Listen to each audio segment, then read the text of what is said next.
सब एक हो जाओ, आजादी का दीप जलाओ। जय भीम, जय भारत, नमो बुद्धा। कुछ सਮਾं पहला असीं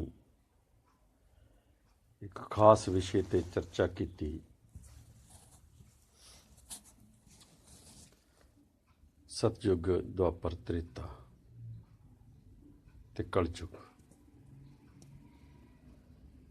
मैं जिस तरह पहला तुहानूं दस्सिया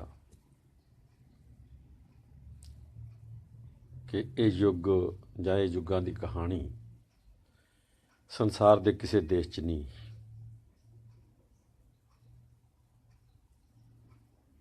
ये लंका च नहीं है, पाकिस्तान च नहीं है, बर्मा च नहीं है, ये चीन च नहीं है, अफगानिस्तान च नहीं है, ये दुनिया के किसी भी देश च नहीं है। अज छोटे वीर अशोक लद्दड़ ने ये फिर थोड़ी चर्चा की और मैनू इस तरह लग्या कि कुछ गल्लां ऐसियां जिहड़ियां अजे भी जिन्हां ते चर्चा करनी जां जिन्हां ते थोड़ा ख्याल रखना जरूरी है, क्योंकि साडा समाज, साडे लोग बहुत महत्वपूर्ण गल्लां वल घट ध्यान दिंदे है। ज़्यादा समा ज़्यादा जिंदगी के कारोबार च लग जाता है, जां पाठ पूजा च गुजर जाता है, और जां फिर कथावां सुनने च लंघ जाता है। जिंदगी का सच है जिहड़ा, इनू सुनने का मौका नहीं मिलता साडे समाज नूं। तो मेरे वीरों, मैं ये कहानी थोड़े जिहड़े नुकते अजे असी पूरी तरह प्रगट नहीं कर सके, जो व्याख्यान नहीं कर सके, जिन्हां दी चर्चा अजे अधूरी है, उहदे ते मैं तुहाडे नाल गलबात करनी चाहुंदा, ताकि जदों भी तुसी कदे किसी नाल गल करो, जदों भी तुहानूं मौका मिले और जदों भी तुहाडे सामने इहो जिहे प्रश्न आउण, तो उहदे च काफ़ी ज़्यादा ज्ञान तुहानूं होना चाहिए है।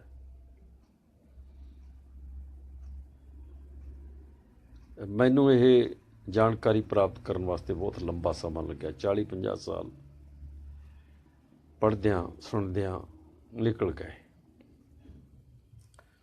हौली हौली अनुभव जाग्या, हौली हौली अंतशकरण दे विच ज्ञान प्रवेश किया, और बहुत सारिया गल्लां जिहड़ियां लिखियां नहीं हुंदियां जां लिखियां हुंदियां, उन्हां दी दृष्टि आम तौर पर सीधे रूप च स्पष्ट नहीं हुंदी। उन्हां नूं समझण दा एहसास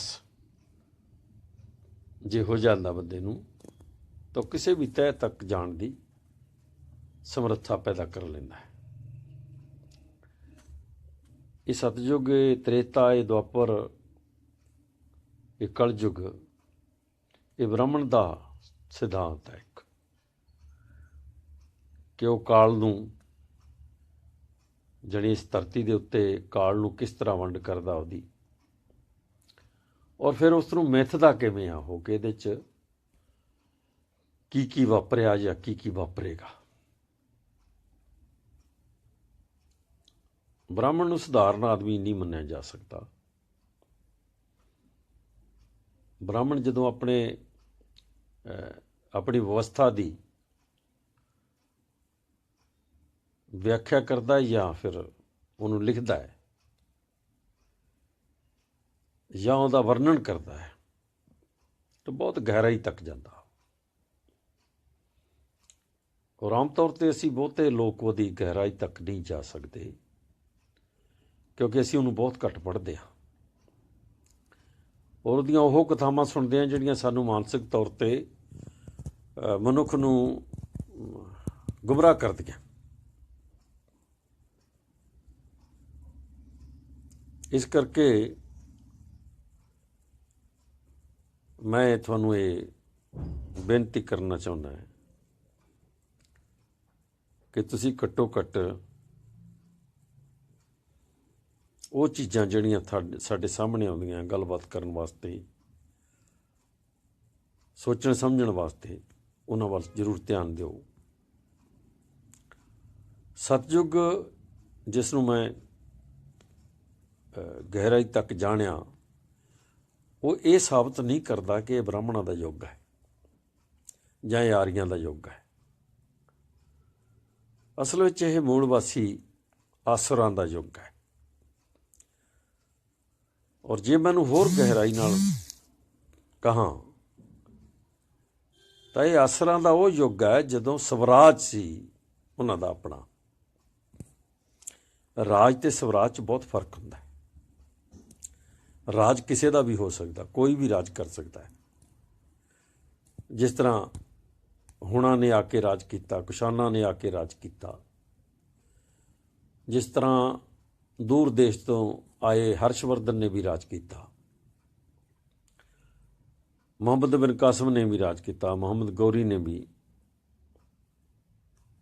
ਹੋਰ ਮੁਸਲਮਾਨਾਂ ਨੇ ਰਾਜ ਕੀਤਾ। ਬਹੁਤ ਸਾਰੇ ਮੁਸਲਮਾਨ ਆਏ, ਫਿਰ ਗੁਲਾਮ ਵੰਸ਼ ਆਇਆ, ਗੁਲਾਮ ਵੰਸ਼ ਤੋਂ ਬਾਅਦ ਮੁਗਲ ਆਏ, ਮੁਗਲਾਂ ਤੋਂ ਬਾਅਦ ਅੰਗਰੇਜ਼ ਆਏ।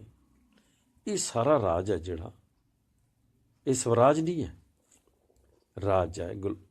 ਜਾਣੀ ਤੁਸੀਂ ਇਹਨੂੰ ਗੁਲਾਮੀ ਦਾ ਰਾਜ ਕਹੋ ਜਾਂ ਇਹਨੂੰ ਰਾਜ ਕਹੋ, ਪਰ ਇਹ ਸਵਰਾਜ ਨਹੀਂ ਹੈ।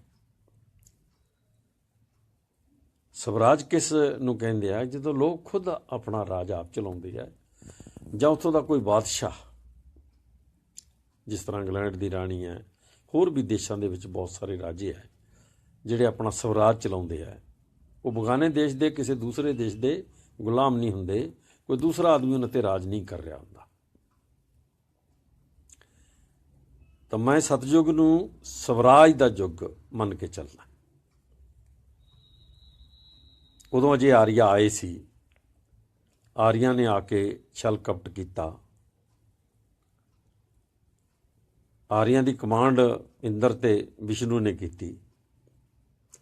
ਤਾਂ ਅਸੀਂ ਕੀ ਦੇਖਦੇ ਹਾਂ ਕਿ ਇੰਦਰ 40-40 ਸਾਲ ਤੱਕ ਇੱਕ ਰਾਜੇ ਨਾਲ, ਜਾਣੀ ਇੰਦਰ ਦੀ ਫੌਜ ਹੈ ਜਿਹੜੀ, ਜਾਂ ਉਸਦੇ ਜਿਹੜੇ ਕਮਾਂਡਰ ਹੈ ਜਾਂ ਆਰੀਆ ਲੋਕ ਹੈ, ਉਹ ਇੱਕ ਰਾਜੇ ਨਾਲ ਵੀ 40-40 ਸਾਲ ਤੱਕ ਲੜਦੇ ਰਹੇ।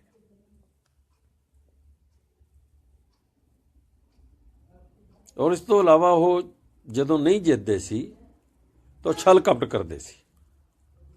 ਛਲ ਕਪਟ ਦੀ ਕਹਾਣੀ ਅਸੀਂ ਕੀਤੀ, ਜਿਵੇਂ ਪ੍ਰਹਲਾਦ ਨੂੰ ਆਪਣੇ ਨਾਲ ਲਾ ਕੇ ਉਹਦੇ ਬਾਪ ਨੂੰ ਮਾਰਿਆ, ਬਲੀ ਨਾਲ ਧੋਖਾ ਕਰਕੇ ਮਾਰਿਆ, ਇਸ ਤੋਂ ਬਾਅਦ ਮਹਿਕਾਸੁਰ ਨਾਲ ਧੋਖਾ ਕਰਕੇ ਮਾਰਿਆ। ਔਰ ਇਸੇ ਤਰ੍ਹਾਂ ਜਿਹੜਾ ਜਲੰਧਰ ਰਾਜਾ ਹੈ, ਮੂਲ ਵਾਸੀ ਰਾਜਾ ਜਲੰਧਰ, ਉਹਦੀ ਔਰਤ ਨਾਲ ਬਲਾਤਕਾਰ ਕਰਕੇ, ਡਿਮੋਰਲਾਈਜ਼ ਕਰਕੇ ਉਹਨਾਂ ਨੂੰ ਮਾਰਿਆ, ਜਿੱਤਿਆ। ਇਹਨਾਂ ਕਹਾਣੀਆਂ ਦਾ ਮਕਸਦ ਜਿਹੜਾ ਸਾਡੇ ਸਾਹਮਣੇ ਆ ਉਹ ਇਹ ਆ ਕਿ ਇਹ ਇਤਿਹਾਸਕ ਕਾਂਡ ਇਹ ਸਾਬਤ ਕਰਦੇ ਆ ਕਿ ਉਸ ਵੇਲੇ ਮੂਲ ਵਾਸੀ ਰਾਜ ਚੱਲਦੇ ਸੀ, ਆਸੁਰ ਰਾਜ ਚੱਲਦੇ ਸੀ, ਔਰ ਇਹ ਦੇਸ਼ ਬਹੁਤ ਵਿਸ਼ਾਲ ਸੀ। ਇਹ ਅੱਜ ਵਾਲੇ ਦੇਸ਼ ਨਾਲੋਂ ਕਈ ਗੁਣਾ ਦੂਰ ਤੱਕ ਫੈਲਿਆ ਹੋਇਆ ਸੀ। ਇਹਨੂੰ ਜੰਬੂਦੀਪ ਵੀ ਕਹਿੰਦੇ ਸੀ, ਸਿੰਧੂ ਘਾਟੀ ਦੀ ਸਭਿਅਤਾ, ਦਰਵੜ ਸਭਿਅਤਾ ਕਹਿੰਦੇ ਸੀ। ਇਹ ਬਹੁਤ ਦੂਰ ਤੱਕ ਫੈਲਿਆ ਹੋਇਆ ਸੀ। ਬਹੁਤੇ ਲੋਕਾਂ ਨੂੰ ਨਹੀਂ ਪਤਾ ਕਿ ਇਸ ਭਾਰਤ ਦੇ ਵਿੱਚੋਂ ਅਫਗਾਨਿਸਤਾਨ ਟੁੱਟਿਆ, ਇਸੇ ਭਾਰਤ ਦੇ ਵਿੱਚੋਂ ਲੰਕਾ ਟੁੱਟੀ, ਇਸੇ ਭਾਰਤ ਦੇ ਵਿੱਚੋਂ ਬਰਮਾ ਟੁੱਟਿਆ, ਇਸੇ ਭਾਰਤ 'ਚੋਂ ਨੇਪਾਲ ਟੁੱਟਿਆ, ਇਸੇ ਭਾਰਤ ਦੇ ਵਿੱਚੋਂ ਤਿੱਬਤ ਟੁੱਟਿਆ। ਔਰ ਇਹਨਾਂ ਦਾ ਸਮਾਂ ਮੈਂ ਬਹੁਤ ਵਾਰ ਜ਼ਿਕਰ ਕੀਤਾ ਹੈ ਕਿ ਕਿਹੜੇ ਸਾਲ 'ਚ ਇਹ ਭਾਰਤ ਨਾਲੋਂ ਟੁੱਟੇ, ਕਦੋਂ ਟੁੱਟੇ। ਤਾਂ ਮੇਰਾ ਕਹਿਣ ਦਾ ਮਤਲਬ ਹੈ ਕਿ ਦੇਸ਼ ਛੋਟਾ ਨਹੀਂ ਸੀ, ਬਹੁਤ ਵਿਸ਼ਾਲ ਦੇਸ਼ ਸੀ। ਔਰ ਇਹਨਾਂ ਨੂੰ ਜਿਹੜੇ ਵਿਸ਼ਾਲ ਦੇਸ਼ ਦੇ ਰਾਜੇ ਸੀ, ਜਿਹੜੇ ਸਵਰਾਜ ਦੇ ਮਾਲਕ ਸੀ, ਉਹਨਾਂ ਨੂੰ ਹਰਾਉਣ ਵਾਸਤੇ, ਮਾਰਨ ਵਾਸਤੇ ਛਲ ਕਪਟ ਦਾ ਸਹਾਰਾ ਲਿਆ ਗਿਆ। ਤਾਂ ਮੈਂ ਸਤਿਯੁਗ ਦੀ ਗੱਲ ਵਾਰ-ਵਾਰ ਇਸ ਕਰਕੇ ਕਹਿ ਰਿਹਾ ਕਿ ਲੋਕਾਂ ਦੇ ਦਿਮਾਗ 'ਚ ਇਹ ਗੱਲ ਵਸੀ ਰਹਿੰਦੀ ਹੈ ਕਿ ਸਤਿਯੁਗ ਅਸਲ ਵਿੱਚ ਜਾਣੀ ਬ੍ਰਾਹਮਣਾਂ ਦਾ ਯੁੱਗ ਹੈ। ਇਹ ਬ੍ਰਾਹਮਣਾਂ ਦਾ ਯੁੱਗ ਨਹੀਂ ਹੈ, ਇਹ ਆਰੀਆਂ ਦਾ ਯੁੱਗ ਨਹੀਂ ਹੈ। ਇਸ ਯੁੱਗ ਦੇ ਵਿੱਚ ਜਾਂ ਇੱਕ ਲੰਬੇ ਸਮੇਂ ਦੇ ਵਿੱਚ ਜਿੱਥੋਂ ਤੱਕ ਮੈਂ ਪਿੱਛੇ ਇਤਿਹਾਸ ਨੂੰ ਪੜ੍ਹਿਆ ਜਾਂ ਰਿਗਵੇਦ ਨੂੰ ਪੜ੍ਹਿਆ ਜਾਂ ਹੋਰ ਗ੍ਰੰਥਾਂ ਦੇ ਵਿੱਚੋਂ ਪੜ੍ਹਿਆ, 500 ਸਾਲ ਤੱਕ ਭਾਰਤ ਦੇ ਮੂਲ ਵਾਸੀ ਰਾਜੇ ਜਿਹੜੇ ਇਹ ਆਰੀਆਂ ਨਾਲ ਲੜਦੇ ਰਹੇ। ਇਹ ਨਹੀਂ ਹੈ ਕਿ ਉਹ ਜੱਕਾ ਚੱਕ ਹਾਰ ਗਏ, ਇਸ ਤਰ੍ਹਾਂ ਨਹੀਂ ਹੋਇਆ। 500 ਸਾਲ ਤੱਕ ਯੁੱਧ ਚੱਲੇ। ਔਰ ਇੱਕ ਰਾਜੇ ਦਾ ਜ਼ਿਕਰ ਹੈ ਜਿਹੜਾ ਬਹੁਤ ਮਹਾਨ ਰਾਜਾ ਸੀ, ਜਿਹੜਾ ਉੱਤਰ ਭਾਰਤ ਦਾ ਜਾਣੀ ਇਹ ਜਿਹੜਾ ਹਿਮਾਲਿਆ ਦੇ ਨਾਲ ਨਾਲ ਬਹੁਤ ਦੂਰ ਤੱਕ ਮੈਦਾਨੀ ਇਲਾਕੇ ਦਾ ਰਾਜਾ ਸੀ। 40 ਸਾਲ ਤੱਕ ਉਹ ਲੜਦਾ ਰਿਹਾ। 40 ਸਾਲ ਤੱਕ ਉਹਨੇ ਆਰੀਆਂ ਨੂੰ ਆਪਣੇ ਰਾਜ 'ਚ ਦਖਲ ਨਹੀਂ ਦੇਣ ਦਿੱਤਾ। ਇਸੇ ਤਰ੍ਹਾਂ ਜਦੋਂ ਪ੍ਰਹਲਾਦ ਨੂੰ ਨਾਲ ਲਾ ਕੇ ਹਰਨਾਕਸ਼ ਨੂੰ ਵਿਸ਼ਨੂੰ ਮਾਰ ਦਿੰਦਾ ਹੈ ਨਰਸਿੰਘ ਦਾ ਰੂਪ ਧਾਰਨ ਕਰਕੇ, ਤਾਂ ਬ੍ਰਾਹਮਣ ਦਾ ਰਾਜ ਸਥਾਪਿਤ ਨਹੀਂ ਹੁੰਦਾ, ਆਰੀਆਂ ਦਾ ਰਾਜ ਸਥਾਪਿਤ ਨਹੀਂ ਹੁੰਦਾ। ਉਹ ਪ੍ਰਹਲਾਦ ਨੂੰ ਬਿਠਾਉਂਦੇ, ਔਰ ਪ੍ਰਹਲਾਦ ਜਿਹੜਾ ਉਹਨੂੰ ਮਗਰੋਂ ਸਮਝ ਲੱਗਦੀ ਹੈ ਤਾਂ ਉਹ ਵਿਪਰਾਂ ਨੂੰ ਬ੍ਰਾਹਮਣਾਂ ਨੂੰ ਆਪਣੇ ਰਾਜ 'ਚੋਂ ਕੱਢਣ ਦਾ ਹੁਕਮ ਜਾਰੀ ਕਰਦਾ ਹੈ, ਔਰ ਉਸ ਤੋਂ ਬਾਅਦ ਬਹੁਤ ਵਿਸ਼ਾਲ ਰਾਜ ਹੈ ਜਿਹੜਾ ਉਹਦੀ ਸਥਾਪਨਾ ਕਰਦਾ ਹੈ। ਜਾਣੀ ਪਿਤਾ ਦੇ ਰਾਜ ਨੂੰ ਬਰਕਰਾਰ ਰੱਖਦਾ, ਇਹਦਾ ਮਤਲਬ ਕਹਿਣ ਦਾ ਇਹ ਹੈ। ਔਰ ਉਹਦਾ ਮੁੰਡਾ ਵਿਰੋਚਨ, ਜਾਣੀ ਪ੍ਰਹਲਾਦ ਦਾ ਲੜਕਾ ਵਿਰੋਚਨ ਜਿਹੜਾ ਹੈ, ਉਹ ਵੀ ਉਸੇ ਵਿਸ਼ਾਲ ਰਾਜ ਨੂੰ ਕਾਇਮ ਰੱਖਦਾ ਹੈ। ਔਰ ਵਿਰੋਚਨ ਦੇ ਰਾਜ ਨੂੰ ਬਲੀ ਰਾਜਾ ਜਿਹੜਾ, ਜਿਹਨੂੰ ਛਲ ਕਪਟ ਨਾਲ ਫਿਰ ਇਹਨਾਂ ਨੇ ਜਿੱਤਿਆ, 3.5 ਧਰਤੀ ਕਹਿ ਕੇ ਜਾਂ ਕਿਸ ਤਰ੍ਹਾਂ 2.5 ਧਰਤੀ ਲੈ ਕੇ, ਮਤਲਬ ਇੱਕ ਕਪਟ ਜਿਹੜਾ ਉਹਦੇ ਨਾਲ ਕਰਕੇ, ਉਹ ਦਿਆਲੂ ਮਨੁੱਖ ਨਾਲ ਇਹਨਾਂ ਨੇ ਉਹਨੂੰ ਜਿੱਤਿਆ। ਉਹ ਬਲੀ ਰਾਜਾ ਹੈ। ਔਰ ਬਲੀ ਦਾ ਜਿਹੜਾ ਪੁੱਤਰ ਆ ਉਹ ਮੈਖਾਸੁਰ ਹੈ। ਮੈਖਾਸੁਰ ਨੂੰ ਮਾਰਨ ਵਾਸਤੇ ਦੁਰਗਾ ਨੂੰ ਭੇਜਿਆ ਗਿਆ ਬੱਚੀ ਦੇ ਰੂਪ 'ਚ। ਫਿਰ ਉਹਨੂੰ ਦੁਰਗਾ ਨੇ ਮਾਰਿਆ। ਇਹ ਚੰਡੀ ਦੀ ਵਾਰ ਆ ਜਿਹੜੀ ਗੁਰੂ ਗੋਬਿੰਦ ਸਿੰਘ ਨਾਲ ਜੋੜੀ ਜਾਂਦੀ ਹੈ, ਜਿਹਦੇ ਬਾਰੇ ਮੈਂ ਉਸ ਦਿਨ ਚੰਡੀ ਦੀ ਵਾਰ 'ਤੇ ਜ਼ਿਕਰ ਕੀਤਾ। ਇਹ ਦੁਰਗਾ ਦੀ ਤੇ ਮੈਖਾਸੁਰ ਦੀ ਲੜਾਈ ਦਾ ਜ਼ਿਕਰ ਹੈ ਸਾਰਾ। ਔਰ ਜਦੋਂ ਦੁਰਗਾ ਮੈਖਾਸੁਰ ਨੂੰ ਮਾਰ ਦਿੰਦੀ ਹੈ ਤਾਂ ਫਿਰ ਬੰਗਾਲ ਦੇ ਮੂਲ ਵਾਸੀ ਰਾਜਾ ਭੈਰੋਂ ਦੇ ਨਾਲ ਇਹਦਾ ਨੇੜਤਾ ਚੱਲਦੀ ਹੈ। ਔਰ ਭੈਰੋਂ ਨੂੰ ਮਾਰਨ ਵਾਸਤੇ ਉਸੇ ਤਰ੍ਹਾਂ ਦਾ ਛੜਯੰਤਰ ਕੀਤਾ ਜਾਂਦਾ ਹੈ ਜਿਸ ਤਰ੍ਹਾਂ ਮੈਖਾਸੁਰ ਨੂੰ ਮਾਰਨ ਦੀ ਕੋਸ਼ਿਸ਼ ਕੀਤੀ ਗਈ ਔਰ ਮਾਰਿਆ ਗਿਆ। ਪਰ ਭੈਰੋਂ ਇੰਨਾ ਸੁਚੇਤ ਹੋ ਚੁੱਕਾ ਸੀ ਕਿ ਉਹ ਵਾਰ ਕਰਨ ਤੋਂ ਬਾਅਦ ਮਰਿਆ ਨਹੀਂ ਹੈ, ਸਗੋਂ ਲੜਿਆ। ਔਰ ਜਿਹੜੀ ਕਹਾਣੀ ਅਸੀਂ ਦੇਖਦੇ ਹਾਂ ਲਿਖੀ ਗਈ ਹੈ ਕਿ ਲੜਦੇ ਲੜਦੇ ਬੰਗਾਲ ਦੇ ਵਿੱਚੋਂ ਇਹ ਪਹਾੜਾਂ ਦੇ ਵਿੱਚ ਦੀ ਹੁੰਦੇ ਗੁਰੀਲਾ ਯੁੱਧ ਚੱਲਦਾ ਚੱਲਦਾ ਪੰਜਾਬ 'ਚ ਆਏ। ਔਰ ਪੰਜਾਬ ਦੇ ਵਿੱਚ ਆ ਕੇ ਜਿੱਥੇ ਦੁਰਗਾ ਨੇ ਆ ਕੇ ਇੱਕ ਗੁਫਾ ਦੇ ਵਿੱਚ ਲੁਕੇ ਹੋਏ ਉਹਨੂੰ ਮਾਰਿਆ ਆਪਣੇ ਭੈਰੋਂ ਨੂੰ, ਤਾਂ ਭੈਰੋਂ ਇਕੱਲਾ ਨਹੀਂ ਮਰਿਆ। ਭੈਰੋਂ ਨੇ ਆਪਣੀ ਮੌਤ ਤੋਂ ਪਹਿਲਾਂ ਦੁਰਗਾ ਨੂੰ ਵੀ ਆਪਣੇ ਨਾਲ ਲਿਆ। ਮਤਲਬ ਦੋਨੇ ਮੌਤ ਦੇ ਅਗੋਸ਼ ਚਲੇ ਗਏ।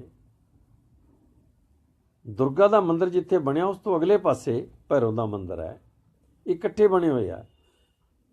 ਇਹ ਸਿਰਫ ਇੰਨਾ ਹੀ ਸੰਕੇਤ ਦੇ ਰਿਹਾ ਮੈਂ ਕਿ ਛਲ ਕਪਟ ਜੋ ਵੀ ਕੋਈ ਕਰ ਸਕਦਾ ਸੀ, ਜੋ ਆਰੀਆਂ ਨੇ ਬਹੁਤ ਬਹੁਤ ਜ਼ਿਆਦਾ ਗੰਭੀਰਤਾ ਨਾਲ ਚਲਾਕੀ ਨਾਲ ਸਿੱਖਿਆ ਹੋਇਆ ਸੀ, ਉਹ ਸਾਰੇ ਛਲ ਕਪਟ ਵਰਤਣ ਤੋਂ ਬਾਅਦ ਵੀ ਉਹਨਾਂ ਨੂੰ 500 ਸਾਲ ਲੱਗੇ ਇਸ ਦੇਸ਼ ਦੇ ਵਿੱਚ ਮੂਲ ਵਾਸੀਆਂ ਨੂੰ, ਆਸਰਾਂ ਨੂੰ ਹਰਾਉਣ ਵਾਸਤੇ। ਰਾਵਣ ਨੂੰ ਵੀ ਛਲ ਕਪਟ ਨਾਲ ਮਾਰਿਆ, ਬਾਲੀ ਨੂੰ ਵੀ ਛਲ ਕਪਟ ਨਾਲ ਮਾਰਿਆ। ਤਾਂ ਇਹਦਾ ਮਤਲਬ ਸਿਰਫ ਕਹਿਣ ਦਾ ਮੇਰਾ ਇਹ ਹੈ ਕਿ ਸਤਜੁਗ ਯੁੱਗ ਆ ਜਿਹੜਾ, ਇਹ ਚਾਹੇ ਬ੍ਰਾਹਮਣ ਨਹੀਂ ਬਣਾਇਆ, ਪਰ ਇਹ ਬ੍ਰਾਹਮਣ ਦਾ ਯੁੱਗ ਨਹੀਂ ਹੈ, ਇਹ ਯੁੱਧਾਂ ਦਾ ਯੁੱਗ ਹੈ।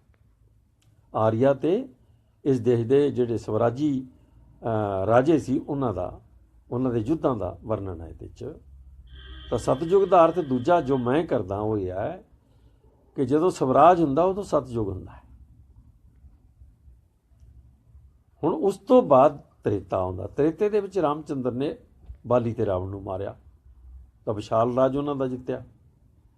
ਦੁਆਪਰ ਦੇ ਵਿੱਚ ਆ ਕੇ ਕ੍ਰਿਸ਼ਨ ਦੇ ਕਾਰਨ ਸ਼ੂਦਰ ਵੰਸ਼ ਦਾ ਜਿਹੜਾ ਰਾਜਾ ਹੈ, ਦੈਂਤ ਵੰਸ਼ ਦਾ ਜਿਹੜਾ ਰਾਜਾ ਕੰਸ ਹੈ, ਹਾਲਾਂਕਿ ਉਹ ਕ੍ਰਿਸ਼ਨ ਦਾ ਰਿਸ਼ਤੇਦਾਰ ਹੈ,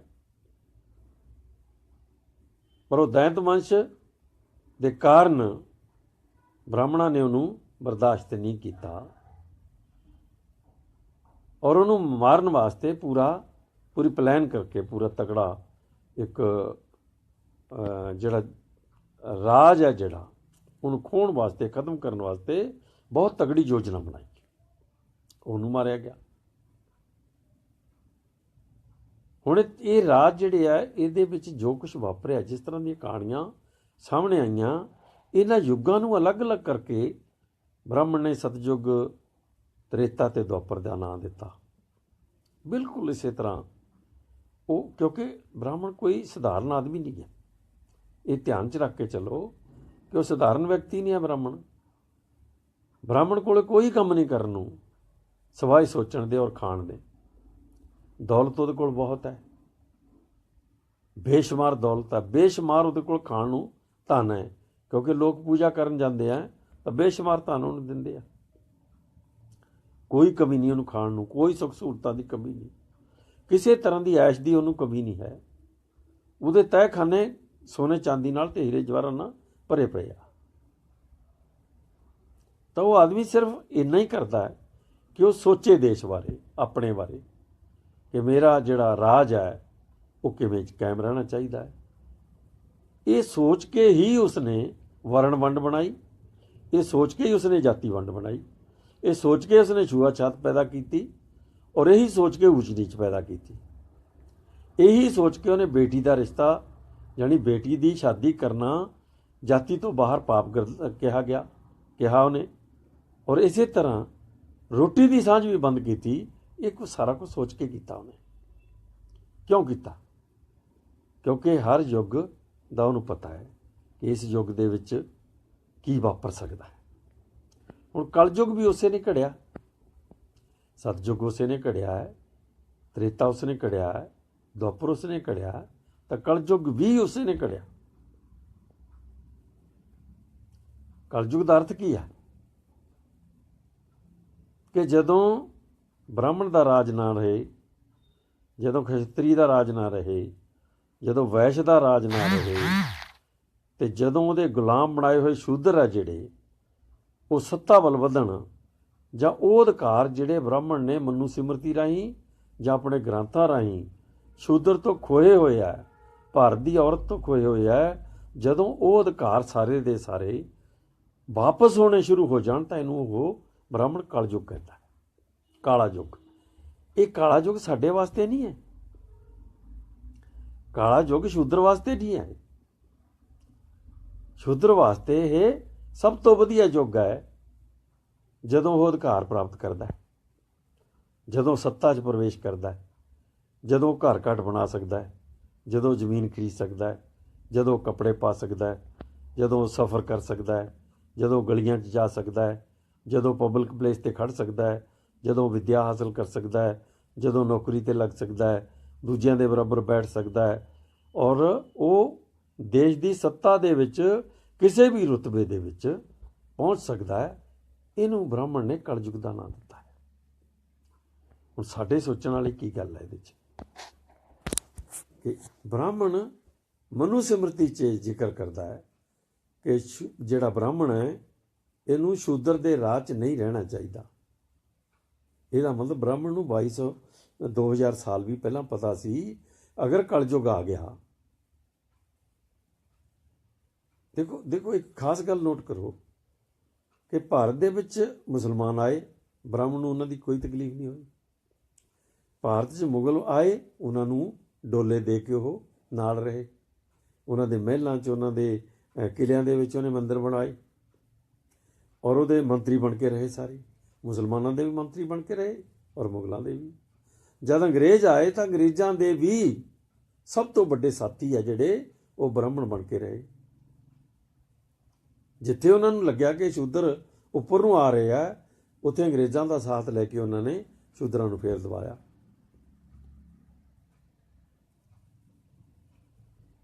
ਇਹਦਾ ਮਤਲਬ ਕਲਯੁਗ ਕਿਹੜਾ ਹੋਇਆ ਫਿਰ? ਕਲਯੁਗ ਉਹਦੇ ਵਾਸਤੇ ਉਹ ਹੈ ਜਦੋਂ ਭਾਰਤ ਦੇ ਮੂਲ ਵਾਸੀ, ਵਿਦੇਸ਼ੀ ਨਹੀਂ, ਮੁਗਲ ਵਿਦੇਸ਼ੀ ਹੈ, ਗੋਰੇ ਵਿਦੇਸ਼ੀ ਹੈ, ਮੁਸਲਮਾਨ ਵਿਦੇਸ਼ੀ ਹੈ, ਹੋਰ ਬਹੁਤ ਸਾਰੇ ਰਾਜੇ ਵਿਦੇਸ਼ੀ ਹੈ, ਉਹਨਾਂ ਦੀ ਉਹਨੂੰ ਉਨੀ ਤਕਲੀਫ ਨਹੀਂ ਬ੍ਰਾਹਮਣ ਨੂੰ ਕਦੇ ਹੋਈ ਜਿੰਨੀ ਤਕਲੀਫ ਉਹਨੂੰ ਇਸ ਗੱਲ ਦੀ ਹੁੰਦੀ ਹੈ ਕਿ ਇਸ ਦੇਸ਼ ਦੇ ਮੂਲ ਵਾਸੀ ਹੈ ਜਿਹੜੇ ਉਹ ਸੱਤਾ 'ਚ ਨਾ ਪਹੁੰਚਣ, ਮੂਲ ਵਾਸੀਆਂ ਨੂੰ ਅਧਿਕਾਰ ਪ੍ਰਾਪਤ ਨਾ ਹੋਣ। ਤੇ ਜੇ ਇਹ ਪ੍ਰਾਪਤ ਹੁੰਦੇ ਆ, ਅਗਰ ਉਹ ਸੱਤਾ 'ਚ ਪਹੁੰਚਦੇ ਆ, ਅਗਰ ਉਹ ਇਹਨਾਂ ਅਧਿਕਾਰਾਂ ਨੂੰ ਮਾਣਦੇ ਆ, ਤਾਂ ਇਹਨੂੰ ਬ੍ਰਾਹਮਣ ਨੇ ਕਲਯੁਗ ਕਿਹਾ।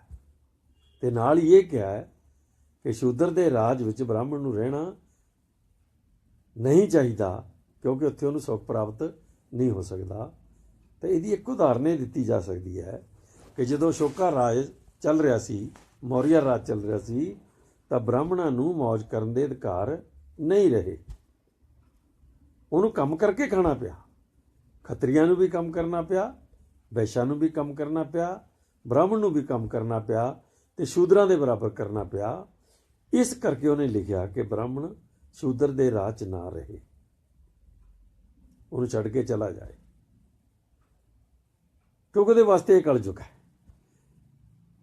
ਮੇਰੇ ਵਾਸਤੇ ਇਹ ਕਲਯੁਗ ਕਿਵੇਂ ਹੋ ਗਿਆ? ਮੇਰੇ ਵਾਸਤੇ 26 ਜਨਵਰੀ 1950 ਨੂੰ ਭਾਰਤ ਦਾ ਗਣਤੰਤਰ ਲਾਗੂ ਹੋ ਗਿਆ, ਲੋਕਤੰਤਰ ਲਾਗੂ ਹੋ ਗਿਆ। ਗਣਤੰਤਰ ਤੇ ਲੋਕਤੰਤਰ ਦੇ ਸੰਵਿਧਾਨ ਦਾ ਅਰਥ ਇਹ ਹੈ ਕਿ ਜਿਹੜੇ ਅਧਿਕਾਰ ਬ੍ਰਾਹਮਣ ਕੋਲ ਉਹ ਮੇਰੇ ਕੋਲ ਵੀ ਆ ਗਏ। ਭਾਰਤ ਦੇ ਸੰਵਿਧਾਨ ਨੇ ਬ੍ਰਾਹਮਣ ਦੇ ਤੇ ਮੇਰੇ ਅਧਿਕਾਰ ਬਰਾਬਰ ਕਰਤੇ। ਮੈਂ ਵੀ ਸਕੂਲ ਗਿਆ, ਮੇਰੇ ਵਰਗੇ ਹੋਰ ਸ਼ੂਦਰ ਵੀ ਸਾਰੇ ਸਕੂਲ 'ਚ ਗਏ। ਸਕੂਲ ਜਾਣ ਵੇਲੇ ਇੱਕ ਨਵੀਂ ਚੀਜ਼ ਜਿਹੜੀ ਵਾਪਰੀ ਕਿ ਜਿਹੜੇ ਬ੍ਰਾਹਮਣ ਸਾਥੋਂ 100 ਕਦਮ ਦੂਰ ਚੱਲਦੇ ਸੀ, ਸਾਨੂੰ ਛੂਤ ਕਹਿੰਦੇ ਸੀਗੇ, ਜਿਹੜੇ ਸਾਨੂੰ ਘਿਰਨਾ ਕਰਦੇ ਸੀ, ਉਹ ਸਾਨੂੰ ਉਂਗਲ ਫੜ ਕੇ ਊੜਾ ਆੜਾ ਸਿਖਾਉਣ ਲੱਗੇ। ਇਸੇ ਨੂੰ ਬ੍ਰਾਹਮਣ ਕਲਯੁਗ ਕਹਿੰਦਾ ਕਿ ਜਦੋਂ ਬ੍ਰਾਹਮਣ ਨੂੰ ਆਪਣੇ ਖਿਲਾਫ ਜਾਣਾ ਪਵੇ ਤਾਂ ਇਹ ਕਲਯੁਗ ਹੈ। ਤੁਸੀਂ ਬ੍ਰਾਹਮਣ ਨੂੰ ਸਮਝਣਾ ਤਾਂ ਅਸਲੀ ਗੱਲ ਤੁਹਾਡੇ ਦਿਮਾਗ 'ਚ ਰਹਿਣੀ ਚਾਹੀਦੀ ਹੈ। ਜਦ ਮੈਂ ਸਕੂਲ ਗਿਆ ਤਾਂ ਉੱਥੇ ਇਕੱਲਾ ਮੈਂ ਹੀ ਨਹੀਂ ਸੀ, ਉੱਥੇ ਬ੍ਰਾਹਮਣ ਵੀ ਸੀ ਮੇਰੀ ਜਮਾਤ 'ਚ, ਔਰ ਮੇਰੀ ਜਮਾਤ 'ਚ ਬਣੀਏ ਵੀ ਸੀ। ਮੇਰੀ ਜਮਾਤ ਦੇ ਵਿੱਚ ਖੱਤਰੀਆਂ ਦੇ ਮੁੰਡੇ ਵੀ ਸੀ। ਮੇਰੀ ਜਮਾਤ ਦੇ ਵਿੱਚ ਜੱਟ, ਨਾਈ, ਛਿੰਬੇ, ਚੌਰ, ਚਮਾਰ, ਮਜਬੀ, ਬੌਰੀਏ, ਸਾਂਸੀ, ਜਿੰਨੇ ਵੀ ਸਾਡੀਆਂ ਜਾਤੀਆਂ ਪਿੰਡਾਂ ਦੇ ਵਿੱਚ ਰਹਿੰਦੀਆਂ ਸੀ, ਉਹਨਾਂ ਦੇ ਬੱਚੇ ਮੇਰੇ ਬਰਾਬਰ ਬੈਠਦੇ ਸੀ ਆ ਕੇ। ਅਸੀਂ ਜਾਣੀ ਇਕੱਠੇ ਬੈਠਦੇ ਸੀ। ਔਰ ਉਸ ਤੋਂ ਵੀ ਵੱਡੀ ਗੱਲ ਕਿ ਹੌਲੀ ਹੌਲੀ ਥੋੜ੍ਹੇ ਸਾਲਾਂ ਬਾਅਦ ਕੁੜੀਆਂ ਵੀ ਆ ਕੇ ਸਾਡੇ ਬਰਾਬਰ ਬੈਠ ਗਈਆਂ। ਬ੍ਰਾਹਮਣ ਕਹਿੰਦਾ ਹੈ, ਜਾਣੀ ਤੁਲਸੀਦਾਸ ਰਮਾਇਣ ਦੇ ਵਿੱਚ ਕਹਿੰਦਾ ਹੈ ਕਿ ਔਰਤ ਨੂੰ ਵਿੱਦਿਆ ਦੇਣਾ ਸੱਪ ਨੂੰ ਦੁੱਧ ਪਿਆਉਣਾ। ਜੇ ਇਹ ਕੁਛ ਹੁੰਦਾ ਤਾਂ ਸਤਿਯੁਗ ਹੈ ਬ੍ਰਾਹਮਣ ਵਾਸਤੇ, ਜਾਣੀ ਉਹਦਾ ਯੁੱਗ ਚੱਲ ਰਿਹਾ। ਜਦੋਂ ਸਾਡੀ ਕੁੜੀ ਆ ਕੇ ਵਿੱਦਿਆ ਹਾਸਲ ਕਰਦੀ ਹੈ, ਭਾਰਤ ਦੀ ਔਰਤ ਜਿਹੜੀ ਆ ਉਹ ਜਾ ਕੇ ਸਕੂਲ 'ਚ ਵਿੱਦਿਆ ਹਾਸਲ ਕਰਦੀ ਹੈ, ਤਾਂ ਇਹ ਕਲਯੁਗ ਹੈ। ਕਿਉਂਕਿ ਬ੍ਰਾਹਮਣ ਕਹਿੰਦਾ ਕਿ ਸੱਪ ਨੂੰ ਦੁੱਧ ਪਿਆਉਣ ਦੇ ਬਰਾਬਰ ਹੈ। ਹੁਣ ਔਰਤ ਜਿਹੜੀ ਭਾਰਤ ਦੀ ਵਿੱਦਿਆ ਹਾਸਲ ਕਰਦੀ ਹੈ, ਚਾਹੇ ਉਹ ਬ੍ਰਾਹਮਣਾਂ ਦੀ ਕੁੜੀ ਹੈ, ਚਾਹੇ ਉਹ ਚਮਾਰਾਂ ਦੀ ਕੁੜੀ ਹੈ, ਚਾਹੇ ਉਹ ਜੱਟਾਂ ਦੀ ਕੁੜੀ ਹੈ, ਤਾਂ ਉਹ ਕੋਈ ਵੀ ਔਰਤ ਹੈ, ਉਹਨੂੰ ਉਹ ਕਹਿੰਦਾ ਕਿ ਇਹ ਪਾਪ ਜੋਨੀ ਹੈ। ਹੁਣ ਪਾਪ ਜੋਨੀ ਜਿਹਨੂੰ ਗੀਤਾ 'ਚੋਂ ਕਹਿੰਦਾ ਹੈ, ਉਸੇ ਔਰਤ ਨੂੰ ਜਾ ਕੇ ਭਾਰਤ ਦਾ ਸੰਵਿਧਾਨ ਅਧਿਕਾਰ ਦੇ ਦਿੰਦਾ ਪੂਰੇ ਬ੍ਰਾਹਮਣ ਦੇ ਬਰਾਬਰ। ਇਹ ਤਾਂ ਕਲਯੁਗ ਸ਼ੁਰੂ ਹੋ ਗਿਆ। ਹੁਣ ਘੋਰ ਕਲਯੁਗ ਇਹਦੇ ਵਿੱਚ ਪੰਜਵਾਂ ਯੁੱਗ ਹੈ, ਜਿਹਦਾ ਵਰਣਨ ਅਸੀਂ ਅੱਜ ਤੱਕ ਜ਼ਿਆਦਾ ਕਰਕੇ ਨਹੀਂ ਕਰਦੇ, ਪਰ ਬ੍ਰਾਹਮਣ ਨੂੰ ਪਤਾ ਹੈ ਕਿ ਘੋਰ ਕਲਯੁਗ ਕੀ ਹੁੰਦਾ। ਜਦੋਂ ਇੱਕ ਬ੍ਰਾਹਮਣ ਮਾਸਟਰ ਨੂੰ, ਇੱਕ ਖੱਤਰੀ ਮਾਸਟਰ ਨੂੰ, ਇੱਕ ਵੈਸ਼ ਮਾਸਟਰ ਨੂੰ ਸ਼ੂਦਰ ਨੂੰ ਪੜ੍ਹਾਉਣਾ ਪਵੇ ਤਾਂ ਇਹ ਕਲਯੁਗ ਹੈ। ਪਰ ਜਦੋਂ ਇੱਕ ਅਛੂਤ ਬੰਦਾ ਜਾਂ ਇੱਕ ਔਰਤ ਹੈ ਜਿਹੜੀ ਇਹ ਬ੍ਰਾਹਮਣ ਨੂੰ ਪੜ੍ਹਾਵੇ, ਤੇ ਬ੍ਰਾਹਮਣ ਨੂੰ ਪੜ੍ਹਾਵੇ ਨਾ, ਖੱਤਰੀ ਨੂੰ ਨਾ ਪੜ੍ਹਾਵੇ, ਵੈਸ਼ ਨੂੰ ਨਾ ਪੜ੍ਹਾਵੇ, ਸਗੋਂ ਉਹਨਾਂ ਦੇ ਕੰਨ ਫੜਾ ਕੇ ਡੰਡੇ ਮਾਰੇ, ਇਹ ਘੋਰ ਕਲਯੁਗ ਹੈ। ਜਾਣੀ ਵਿੱਦਿਆ ਦੇਣ ਵਾਸਤੇ ਜਿਹੜਾ ਅਧਿਕਾਰ ਬ੍ਰਾਹਮਣ ਕੋਲ ਹੈ, ਉਹ ਸਾਰੇ ਦੇ ਸਾਰੇ ਅਧਿਕਾਰ ਇਸ ਦੇਸ਼ ਦੇ ਮੂਲ ਵਾਸੀ ਅਛੂਤਾਂ ਕੋਲ ਚਲੇ ਗਏ। ਹੋਇਆ ਕੀ ਉਲਟਾ ਕਿ ਜਿਹੜੇ ਅਛੂਤ ਡੰਡੇ ਖਾਂਦੇ ਰਹੇ ਉਹ ਅਧਿਆਪਕ ਬਣਨ ਤੋਂ ਬਾਅਦ ਬ੍ਰਾਹਮਣਾਂ ਦੇ ਜਵਾਕਾਂ ਦੇ ਡੰਡੇ ਮਾਰਦੇ ਆ, ਕੰਨ ਪੜਾਉਂਦੇ ਆ, ਉਹਨਾਂ ਨੂੰ ਸਿਖਾਉਂਦੇ ਆ, ਹਾਲਾਂਕਿ ਉਹ ਉਹਨਾਂ ਨੂੰ ਵਿੱਦਿਆ ਦੇ ਰਹੇ ਆ। ਜਦ ਬ੍ਰਾਹਮਣ ਵਿੱਦਿਆ ਦਿੰਦਾ ਤਾਂ ਉਹ ਉਹਦੇ ਵਾਸਤੇ ਬਹੁਤ ਖਤਰਨਾਕ ਚੀਜ਼ ਹੈ, ਉਹ ਤਾਂ ਲਿਖਦਾ ਹੈ। ਪਰ ਜਦੋਂ ਸ਼ੂਦਰ ਜਿਹੜਾ ਅਛੂਤ ਵਿੱਦਿਆ ਦਿੰਦਾ ਹੈ ਤਾਂ ਉਹ ਇਹ ਨਹੀਂ ਸੋਚਦਾ ਕਿ ਬ੍ਰਾਹਮਣ ਵਿੱਦਿਆ ਲੈ ਰਿਹਾ ਜਾਂ ਕੋਈ ਦੂਸਰਾ ਖੱਤਰੀ ਵਿਸ਼ਾ ਵਿੱਦਿਆ ਲੈ ਰਿਹਾ। ਪਰ ਇਹਦੇ ਨਾਲ ਹੋ ਕੀ ਰਿਹਾ ਹੈ ਕਿ ਜਿਹੜੇ ਬ੍ਰਾਹਮਣ ਤੋਂ 100 ਕਦਮ ਦੂਰ ਖੜ ਕੇ ਅਛੂਤ ਗੱਲ ਕਰ ਸਕਦਾ ਸੀ, ਸਿਰ ਨਵਾ ਕੇ, ਹੱਥ ਜੋੜ ਕੇ, ਜੋ ਥੁੱਕ ਨਹੀਂ ਸੀ ਸਕਦਾ, ਪੈੜ ਨਹੀਂ ਸੀ ਪਾ ਸਕਦਾ, ਜਿਹੜਾ ਗਲੀ 'ਚੋਂ ਗੁਜ਼ਰਦਾ ਤਾਂ ਆਵਾਜ਼ ਦੇ ਕੇ ਗੁਜ਼ਰਦਾ, ਪਾਣੀ ਨਹੀਂ ਸੀ ਪੀ ਸਕਦਾ, ਕਿਤੇ ਰੋਟੀ ਨਹੀਂ ਸੀ ਖਾ ਸਕਦਾ, ਜੂਠ ਖਾਣੀ ਪੈਂਦੀ ਸੀ, ਉਹੀ ਬੱਚਾ 26 ਜਨਵਰੀ 1950 ਤੋਂ ਬਾਅਦ ਜਦੋਂ ਕੁਰਸੀ 'ਤੇ ਬੈਠ ਕੇ ਮਾਸਟਰ ਬਣ ਕੇ, ਹੈਡਮਾਸਟਰ ਬਣ ਕੇ, ਪ੍ਰਿੰਸੀਪਲ ਬਣ ਕੇ, ਪ੍ਰੋਫੈਸਰ ਬਣ ਕੇ, ਹੈਡ ਆਫ ਦੀ ਡਿਪਾਰਟਮੈਂਟ ਬਣ ਕੇ, DPI ਬਣ ਕੇ ਜਦੋਂ ਹੁਕਮ ਚਲਾਉਂਦਾ ਹੈ ਤਾਂ ਇਹਨੂੰ ਘੋਰ ਕਲਯੁਗ ਕਹਿੰਦਾ ਬ੍ਰਾਹਮਣ। ਇੱਕ ਹੋਰ ਕਲਯੁਗ ਹੈ। ਹੁਣ ਇਹਦੇ ਘੋਰ ਕਲਯੁਗ ਦੇ ਵਿੱਚ ਇੱਕ ਹੋਰ ਚੀਜ਼ ਸ਼ਾਮਲ ਕਰੋ ਕਿ ਜਦੋਂ ਬ੍ਰਾਹਮਣ ਰਾਜ ਨਾ ਕਰ ਸਕੇ, ਖੱਤਰੀ ਰਾਜ ਨਾ ਕਰ ਸਕੇ, ਵੈਸ਼ ਰਾਜ ਨਾ ਕਰ ਸਕੇ, ਕੋਈ ਸ਼ੂਦਰ ਰਾਜ ਕਰੇ ਤਾਂ ਕਲਯੁਗ, ਪਰ ਕੋਈ ਅਛੂਤ ਤੇ ਔਰਤ ਰਾਜ ਕਰੇ ਇਹ ਘੋਰ ਕਲਯੁਗ ਹੈ। ਇਹ ਗੱਲਾਂ ਉਸ ਵੇਲੇ ਆਦਮੀ ਸਮਝ ਸਕਦਾ ਹੈ ਜਦੋਂ ਬ੍ਰਾਹਮਣ ਨੂੰ ਪੜ੍ਹੇਗਾ, ਬ੍ਰਾਹਮਣ ਨੂੰ ਜਾਣੇਗਾ, ਕਿਉਂਕਿ ਬ੍ਰਾਹਮਣ ਕੋਈ ਮਾਮੂਲੀ ਆਦਮੀ ਨਹੀਂ ਹੈ। ਬ੍ਰਾਹਮਣ ਦਿਮਾਗੀ ਤੌਰ ਤੇ ਉਹ ਭਾਰਤ ਦੇ ਕਿਸੇ ਵੀ ਆਦਮੀ ਨਾਲੋਂ ਸਿਆਣਾ ਉਹ, ਪਰ ਉਹਦੀ ਸਿਆਣਪ ਦੇ ਵਿੱਚ ਭਲਾਈ ਨਹੀਂ ਲੁਕੀ ਹੋਈ। ਉਹ ਕਿਸੇ ਦਾ ਭਲਾ ਨਹੀਂ ਕਰ ਸਕਦਾ। ਉਹ ਆਪਦੇ ਜਾਤ ਵਰਨ ਨੂੰ ਪੱਕਾ ਕਰਨ ਵਾਸਤੇ ਹਮੇਸ਼ਾ ਸ਼ਰਾਰਤ ਕਰਦਾ ਹੈ ਜਾਂ ਛੜਿਅੰਤਰ ਕਰਦਾ ਹੈ, ਦੋ ਚੀਜ਼ਾਂ ਕਰਦਾ ਉਹ। ਹਾਲਾਂਕਿ ਉਹਦੀ ਸਿਆਣਪ ਜਿਹੜੀ ਦੇਸ਼ ਦੇ ਕੰਮ ਆ ਸਕਦੀ ਹੈ, ਦੁਨੀਆ ਦੇ ਵੀ ਕੰਮ ਆ ਸਕਦੀ ਹੈ, ਭਲਾ ਵੀ ਕਰ ਸਕਦੀ ਹੈ, ਪਰ ਬਜਾਏ ਇਸ ਦੇ ਕਿ ਉਹ ਭਲਾ ਕਰੇ, ਉਹ 26 ਜਨਵਰੀ ਤੋਂ ਬਾਅਦ ਸਭ ਤੋਂ ਵੱਧ ਸੰਵਿਧਾਨ ਦਾ ਵਿਰੋਧੀ ਹੈ। 1 ਨੰਬਰ ਦਾ ਦੁਸ਼ਮਣ ਆ ਉਹ ਸੰਵਿਧਾਨ ਦਾ। ਕਿਉਂ? ਕਿਉਂਕਿ ਭਾਰਤ ਦਾ ਸੰਵਿਧਾਨ ਜਿਸ ਦਿਨ ਲਾਗੂ ਹੁੰਦਾ ਹੈ ਉਸ ਵੇਲੇ ਬ੍ਰਾਹਮਣ ਮਤਾ ਪਾਸ ਕਰਦਾ ਕਿ ਇਹ ਸੰਵਿਧਾਨ ਸਾਡਾ ਨਹੀਂ ਹੈ। ਇੱਕ ਪਾਸੇ ਉਹ ਮਤਾ ਪਾਸ ਕਰਦਾ ਕਿ ਇਹ ਸੰਵਿਧਾਨ ਸਾਡਾ ਨਹੀਂ, ਇਹ ਸੰਵਿਧਾਨ ਦੇ ਵਿੱਚ ਸਾਡੇ ਵਾਲੀ ਕੋਈ ਗੱਲ ਨਹੀਂ ਹੈ। ਸਾਡੇ ਸੰਵਿਧਾਨ ਤਾਂ ਰਿਗਵੇਦ ਤੇ ਗੀਤਾ ਹੈ, ਰਮਾਇਣ ਹੈ, ਮਦ ਭਗਵਤ ਪੁਰਾਣ ਹੈ, ਗਰੁੜ ਪੁਰਾਣ ਹੈ, ਇਹ ਸਾਡੇ ਜਿਹੜੇ ਸੰਵਿਧਾਨ ਹੈ। ਪਰ ਜਿਹੜਾ ਅਛੂਤ ਨੇ ਲਿਖਿਆ ਹੈ, ਜਾਣੀ ਭਾਰਤ ਦੇ ਇੱਕ ਅਛੂਤ ਨੇ ਲਿਖਿਆ ਹੈ, ਔਰ ਜਿਹਦੇ 'ਚ ਅਛੂਤਾਂ ਨੂੰ, ਔਰਤਾਂ ਨੂੰ ਤੇ ਸ਼ੂਦਰਾਂ ਨੂੰ ਬ੍ਰਾਹਮਣ ਦੇ ਬਰਾਬਰ ਅਧਿਕਾਰ ਦਿੱਤੇ ਗਏ ਆ, ਤਾਂ ਬ੍ਰਾਹਮਣ ਉਹਨੂੰ ਸਵੀਕਾਰ ਨਹੀਂ ਕਰਦਾ। ਉਹ ਮਤਾ ਪਾਉਂਦਾ ਹੈ। ਇਹ ਇੱਕ ਪਾਸੇ ਉਹ ਮਤਾ ਪਾਉਂਦਾ ਹੈ ਕਿ ਇਹ ਸੰਵਿਧਾਨ ਸਾਡਾ ਨਹੀਂ ਹੈ, ਇਹ ਸਾਡੇ ਅਧਿਕਾਰਾਂ ਦਾ ਹਨਨ ਕਰਦਾ ਹੈ, ਜਿਹੜੇ ਦੇਵੀ ਅਧਿਕਾਰ ਆ ਉਹਦੇ। ਦੂਜੇ ਪਾਸੇ ਉਹੀ ਬ੍ਰਾਹਮਣ ਆ ਜਿਹੜਾ ਉਹ ਸੱਤਾ 'ਚ ਬੈਠ ਜਾਂਦਾ ਸਾਡੇ ਉੱਤੇ। ਕਿਉਂ? ਤਾਂ ਕਿ ਸੰਵਿਧਾਨ ਲਾਗੂ ਨਾ ਹੋਵੇ। ਸਾਡੀ ਤਾਂ ਖੋਪੜੀ 'ਚ ਕਈ ਵਾਰੀ ਬੜੀ ਸਧਾਰਨ ਜੀ ਗੱਲ ਵੀ ਨਹੀਂ ਆਉਂਦੀ ਕਿ ਇੱਕ ਪਾਸੇ ਬ੍ਰਾਹਮਣ ਜਿਹੜਾ ਉਹ ਸੰਵਿਧਾਨ ਨੂੰ ਸਵੀਕਾਰ ਨਹੀਂ ਕਰਦਾ, ਇੱਕ ਗਰੁੱਪ ਇਹਦੇ ਵਿੱਚ ਬ੍ਰਾਹਮਣ ਨੂੰ ਸ਼ੂਦਰ ਦੇ ਬਰਾਬਰ ਲੈ ਆਂਦਾ, ਅਛੂਤ ਨੂੰ ਬ੍ਰਾਹਮਣ ਦੇ ਬਰਾਬਰ ਖੜਾ ਕਰਤਾ, ਔਰਤ ਨੂੰ ਬ੍ਰਾਹਮਣ ਦੇ ਬਰਾਬਰ ਖੜਾ ਕਰਤਾ। ਇਸ ਕਰਕੇ ਬ੍ਰਾਹਮਣ ਦਾ ਸੰਵਿਧਾਨ ਨਹੀਂ ਹੈ। ਗੀਤਾ ਬ੍ਰਾਹਮਣ ਦਾ ਸੰਵਿਧਾਨ ਹੈ, ਰਮਾਇਣ ਬ੍ਰਾਹਮਣ ਦਾ ਸੰਵਿਧਾਨ ਹੈ, ਰਿਗਵੇਦ ਬ੍ਰਾਹਮਣ ਦਾ ਸੰਵਿਧਾਨ ਹੈ, ਗਰੁੜ ਪੁਰਾਣ ਬ੍ਰਾਹਮਣ ਦਾ ਸੰਵਿਧਾਨ ਹੈ। ਇਹ ਤਾਂ ਗੱਲ ਉਹ ਸਾਫ਼ ਸ਼ਬਦਾਂ 'ਚ ਲਿਖਦਾ। ਨਾਲ ਹੀ ਉਹ ਕੀ ਕਰਦਾ ਹੈ ਕਿ ਬ੍ਰਾਹਮਣੀ ਸੱਤਾ ਪੈਦਾ ਕਰ ਦਿੰਦਾ ਹੈ, ਜਾਣੀ ਸੱਤਾ ਦੇ ਉੱਤੇ ਬ੍ਰਾਹਮਣ ਦਾ ਕਬਜ਼ਾ ਕਰਾ ਦਿੰਦਾ ਹੈ। ਕਾਹਦੇ ਵਾਸਤੇ? ਕਿ ਸੰਵਿਧਾਨ ਜਿਹੜਾ ਲਾਗੂ ਨਾ ਹੋਵੇ। ਪਿਛਲੇ 60-70 ਸਾਲ 'ਚ ਜਿਹੜੀ ਸੱਤਾ ਹੈ ਦੇਸ਼ ਦੀ, ਉਹ ਸਿਰਫ ਬ੍ਰਾਹਮਣਾਂ ਤੇ ਖੱਤਰੀਆਂ ਦੇ ਹੱਥ 'ਚ ਰਹੀ। ਤੁਸੀਂ ਦੇਖੋ ਕਿ ਪਿਛਲੇ 70 ਸਾਲ 'ਚ ਜਿਹੜੀ ਸੱਤਾ ਹੈ 1947 ਤੋਂ ਬਾਅਦ ਨਹੀਂ, ਜਾਣੀ 1947 ਤੋਂ ਹੀ ਲਗਾਤਾਰ ਇਹ ਬ੍ਰਾਹਮਣਾਂ ਕੋਲ ਰਹੀ। ਜਾਣੀ ਇਹਦੇ ਬ੍ਰਾਹਮਣ ਜਿਹੜੇ ਆ ਸੱਤਾਧਾਰੀ ਰਹੇ ਜਾਂ ਕਸ਼ਤਰੀ ਰਹੇ। ਫਿਰ